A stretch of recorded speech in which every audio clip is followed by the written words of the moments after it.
Tomorrow morning, 38-year-old Erica Sandoval will be sentenced in Porterville. Last month, she was found guilty by a jury of first-degree murder for the death of her ex-husband, Daniel Green. Now his sister, an identical twin, pushing for the maximum sentence. I wouldn't say we're nervous, but we are anxious to see what the court says, what the ruling is. Side by side, Misty Gray and Matthew Green helping each other as they seek closure from a decade of heartache. Closing that chapter and then moving on to the next. Not in the room, their sibling Daniel Green. February 6, 2015 is a day that Matthew and Misty will never forget. The shock. Matt couldn't really talk, and I knew something had happened, and I said, please just tell me Daniel's okay. And he said, I can't.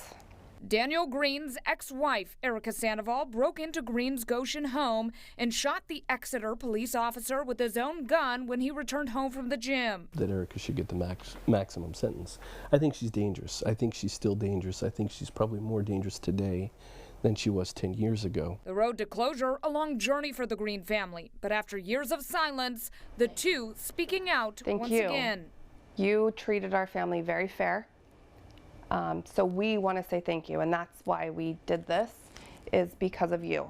And we appreciate the, reporting on the facts, not just showing up when she was taking the stand to get a certain narrative, but, making an effort to do what I think reporting should be, which is taking an objective look at the facts and then reporting on them. So we appreciate that it, during both trials, that's what you and your station did.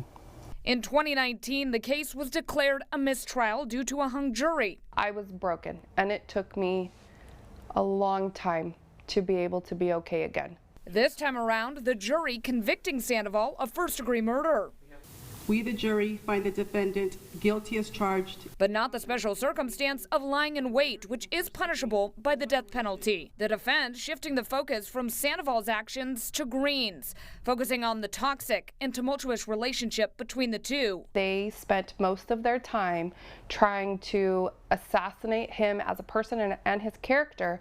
Without the special circumstance of lying in wait, Sandoval faces 50 years to life behind bars. If she were to get out, I don't think our family would be safe. But no matter the sentence, due to California law, in 12 years, Sandoval will be eligible for parole. As unfortunate as it is, we'll deal with the parole hearings when they come. We'll be there. We'll fight every time she goes up to parole. We will fight.